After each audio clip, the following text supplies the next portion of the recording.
Stephanie White. I mean, they basically feel like they don't need her.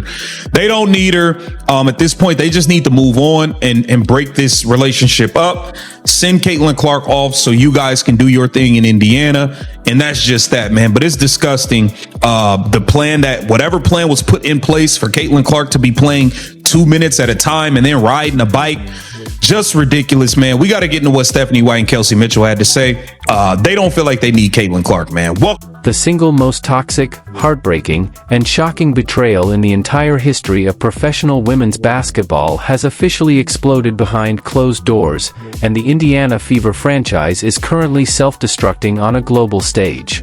For months, millions of fans worldwide falsely believed that generational superstar Caitlin Clark was safe, protected, and cherished within her own organization.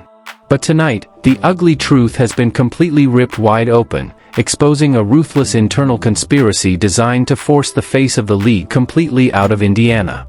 In a sequence of events that has left the entire sports world in an absolute state of paralyzed disbelief, star player Kelsey Mitchell and head coach Stephanie White have officially broken their silence, launching a devastating coordinated public assault against their own teammate. Locker room sources are confirming that the internal jealousy, corporate resentment, and personal animosity have reached a definitive point of no return. They do not want Caitlin Clark on the Indiana Fever anymore, and they have actively moved to ban her from the core infrastructure of the franchise. But just as the darkness of this unprecedented betrayal threatened to crush the superstar's career, an absolute bombshell announcement from the West Coast has completely shattered the sports landscape. Los Angeles Sparks head coach Lynn Roberts has stepped directly into the line of fire, breaking all league protocols to make it undeniable. LA wants Caitlin Clark right now, and they are prepared to shift the entire financial universe to secure her legacy with a historic $10 million rescue package. Tonight, we are exposing the vicious locker room mutiny that destroyed the Fever, the multi-million-dollar rescue mission launched by the Sparks, and how a historic circle of betrayal just triggered the ultimate team takeover. To truly comprehend the terrifying velocity of this corporate collapse, you have to dissect the explicit calculated maneuvers executed by Kelsey Mitchell and coach Stephanie White to isolate and dismantle Caitlin Clark's position on the roster. For consecutive seasons, the infrastructure of this team was entirely redefined by the economic engine of a single phenomenal talent. But behind the scenes, a dark, venomous wave of personal resentment was quietly festering among the veterans who felt completely overshadowed by the massive media eclipse. Caitlin, but they've got other guys that are just as capable to cause problems. But yeah, I mean, Indiana's good. I think the thing that Caitlin helps them with is just they play fast, and I think she helps them play faster. So we've got to be really aware of that. And that's why, our defense on, when did we play? Monday. In the half court wasn't bad. It was our live ball turnovers that just turned into fast break points in 3 seconds. You do that against Indiana, it's going to be 2 points in 2 seconds. So we've got to take care of the ball. And obviously your pickup point begins higher with Caitlin out there. She can shoot it once it crosses half court, and she will. So obviously she's another tremendous player to add to them. And the first time we played them, she played. Last time she didn't. So, Tonight that resentment completely boiled over into a full-scale public execution. Kelsey Mitchell went completely rogue, issuing statements that sent a clear unadulterated message to the front office. The locker room belongs to the veterans, and the continuous media worship surrounding Clark has completely compromised the team's internal chemistry. Music, coach Stephanie White backed her veteran star to the absolute hilt, implementing tactical adjustments, strategic benchings, and cold post-game press conferences explicitly designed to undermine Clark's authority on the hardwood. It was a systematic top-owned tactical assassination of a superstar's reputation. They weren't just playing basketball anymore. They were actively executing an administrative campaign to make Clark's professional life an absolute living hell, so she would be forced to pack her bags and demand an immediate exit from the city. The fan base watched in absolute horror as the very people tasked with protecting the franchise's greatest asset became the primary architects of her destruction. The ultimate betrayal was finalized behind closed doors, leaving Clark completely isolated in a locker room that had completely turned its back on her. But what the corrupt Indiana leadership completely failed to realize is that when you attempt to cast out a global icon, you instantly open the door for rival empires to completely conquer your kingdom. The moment the cracks in the Fever locker room became visible to the public, Los Angeles Sparks head coach Lynn Roberts immediately recognized the single greatest corporate opportunity in sports history. Roberts didn't hesitate for a single second, completely bypassing the standard diplomatic media scripts to deliver a terrifying ultimatum directly to the WNBA hierarchy. She made it absolutely flawless to the global media. Los Angeles wants Caitlin Clark immediately, and they are ready to construct an inescapable financial and athletic fortress around her right now. Caitlin Clark reunion in LA. I think it's the best thing that can happen for Caitlin Clark. She got to find a way to get to LA, man. Aaron Kane, you got to get on the horn and get her to LA. Now, take a look at Stephanie White, not even understanding how to get Caitlin Clark and Kelsey Mitchell to play good together. They don't, like, despite the numbers, it's usually like one plays good, the other plays just okay. Like, it's never like both of them dominating. You know what I'm saying? And this lady right here has no clue how to get them to play well together. Listen to this. It is. And, you think about it, they, in the last, season and a half, they haven't had a lot of time together. I think that they're two of the elite guards in our game. There's no question about it. I think the way that they play complements one another. With Caitlin's ability to shoot and facilitate, and with Kelsey's ability to get downhill, to create opportunities for herself and for others in that way. She don't create nothing for others. The girl just shoot. Stop with the create for others. Stop lying to me. Think about the massive tectonic shift this creates in the economic ecosystem of the sport. The Sparks organization isn't just offering a standard trade package. Corporate internal leaks are confirming a historic multi-million-dollar landscape of marketing deals, elite executive support, and global brand positioning that will instantly make Clark the highest valued female athlete on the planet. The fans are in an absolute state of pure, unbridled euphoria because they recognize that justice is finally being delivered. While Indiana chose toxic envy and administrative failure, Los Angeles is offering absolute validation, worship, and the professional respect that a generational icon fundamentally deserves. Terrific turnovers, but okay. I felt like some of our rotations weren't there. As good of activity level as we had a game ago, I don't think we had that here tonight.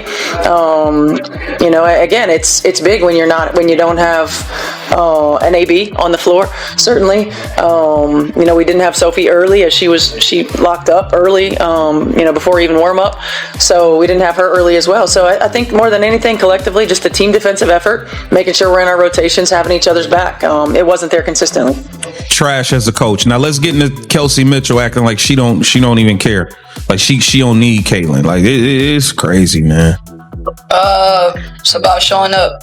It's my job. I'm gonna do my job every day. I think that this game can't be taken for granted.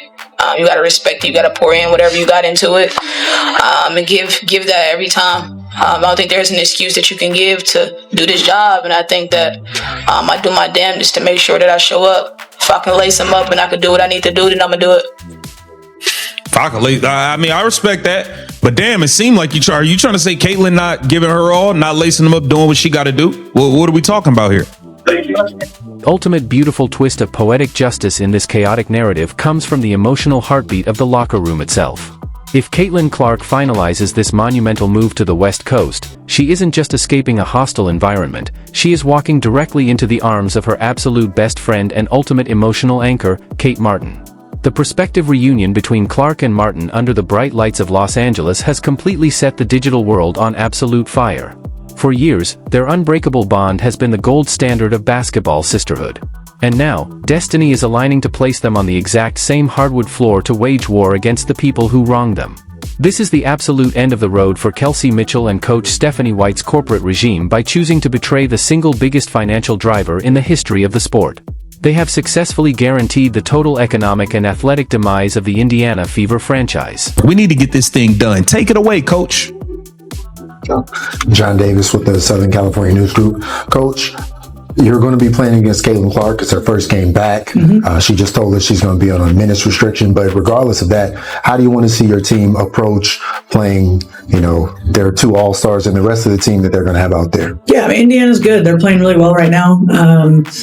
They don't have AB tonight, which, that's the three-headed monster when she's there with Kelsey Mitchell and Caitlin, but they've got other guys that are just as capable to cause problems. But yeah, I mean, Indiana's good. I think the thing that Caitlin helps them with is just they play fast, and I think she helps them play faster. So we've got to be really aware of that, and that's why our defense on. When did we play? Monday. And the half court wasn't bad. It was our live ball turnovers that just turned into fast break points in 3 seconds. You do that against Indiana, it's going to be 2 points in 2 seconds. So we've got to take care of the ball. And obviously your pickup point begins higher with Caitlin out there. She can shoot it once it crosses half court, and she will. So obviously she's another tremendous player to add to them. And the first time we played them, she played. Last time she didn't. So we've seen both. Thank you. Yeah. She'll shoot it as soon as she cross half court. It seemed like everybody around the league be recognizing the greatness of Caitlin Clark, except the damn coach that she has. And Lynn Roberts went on to laud about Kate Martin as well, who looks like she might be there long term with the Sparks. Look at this interaction post game between Caitlin Clark and Kate Martin. Yeah. Austin. Yeah. Caitlin like, look, man, don't even worry about it. You looking good in this purple and gold. I can't wait to join you. I can't wait to join you in LA, girl. I miss you, bestie. Caitlin is ready to get to LA for good. Caitlin is ready to get to LA permanently. Let's take a look at what Lynn Roberts had to say about Kate Money Martin. At this level. Television networks are already preparing to cancel primetime broadcasts. Ticket sales are completely plummeting to zero, and corporate sponsors are pulling their funding from Indiana faster than the speed of light. The Hunters have officially become the hunted, and their names will forever be remembered as the individuals who destroyed their own legacy out of pure unchecked jealousy. The entire WNBA landscape has officially entered a permanent, unalterable state of absolute transition, and the old power structures are completely shattering into dust. This historic crisis is no longer just a standard conversation about locker room drama, sports rivalries, or on-court chemistry. This has evolved into a high-stakes corporate war regarding loyalty, market value, and the ultimate power of superstar leverage. Caitlin Clark has officially outgrown the small-minded politics of an envious administration, and her impending arrival in Los Angeles is about to spark a multi-billion-dollar revolution that will leave her betrayers completely ruined in the shadows of sports history. The fans have spoken. The millions of dollars are on the table, and the ultimate vengeance is about to be executed on live television. Will the Indiana front office realize their catastrophic mistake before the franchise collapses into absolute irrelevance? Or will Los Angeles completely dominate the future of basketball under the leadership of the ultimate superstar duo? One thing is an absolute guarantee.